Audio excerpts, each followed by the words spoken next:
Love को लेकर के, प्रेम को लेकर के लोगों में बहुत कंफ्यूजन है ना।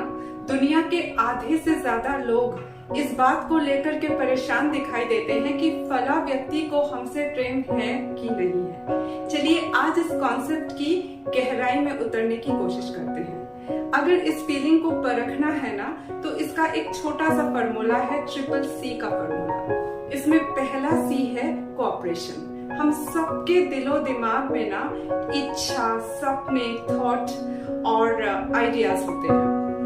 आप जिसको भी परख रहे हो ना, ये आपको देखना होगा कि आपके जो सपने हैं, आपकी जो इच्छाएं हैं, वो व्यक्ति उसे कितना रेस्पेक्ट करते हैं, इसको कितना समझते हैं और इसको कितना आगे बढ़ाने की एनर्जी दे रहे हैं। यही काम आपको उनके साथ भी करना होगा। ये लव बॉन्डिंग की पहली सीढ़ी है। उसके बाद अगला सी जो है वो है कम्युनिकेशन। जो भी बात आपको एनर्जाइज करती है, आप उस बात को उनके साथ कम्युनिकेट कर पा रहे हैं या नहीं, ये देखिए। और ये भी देखिए कि जो बात उनको एनर्जाइज करती है, वो बात वो आपके साथ कम्युनिकेट कर पा रहे हैं या नहीं। यहाँ ना ऑनेस्टी का होना भी बहुत जरूरी है। अगर आपको इस बात का एहसास होता है कि उनके सपनों में या फिर उनकी इच्छा में कहीं नेगेटिविटी है, तो वो भी खुलकर कम्युनिकेट कीजिए। ये मत सोचिए कि कम्युनिकेट करने से दोस्ती रहेगी या चली जाएगी। ठीक वैसे ही अगर वो भी आपसे कुछ ऐसा ही नेगेटिव कम्युनिकेट करते हैं आपकी इच्छा के बारे में, आपके सपनों के बारे में, तो उसको समझने की कोशिश कीजिए, उस पर रिफ्लेक्ट कीजिए।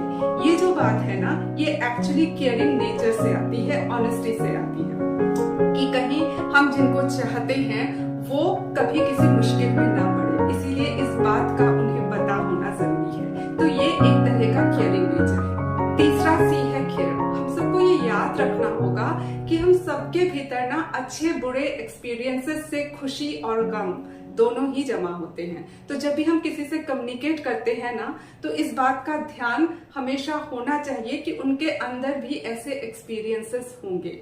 और जब भी कोई आपके साथ कम्युनिकेट कर रहा है, तो आपको भी देखना होगा कि वो इस बात का कितना लिहाज कर रहे हैं कि इस तरह के एक्सपीरियंसेस आपके भीतर हो सकते हैं, और इस बात का लिहाज करते हुए आपके सपनों को, आपकी इच्छाओं को आगे बढ़ाने के लिए कितना कोऑपरेशन दे रहे हैं। और आपको भी बिल्कुल वैसे ही कोऑपरेट करना चाहिए। यही केयरिंग नेचर है। जब ये ट्रिपल सी की केमिस्ट्री किसी के साथ बन जाती है ना, तो आप कह सकते हो कि उसके साथ डीपर लव की फीलिंग है। अगर ये डीपर केमिस्ट्री है, तो ये डीपर लव भी है।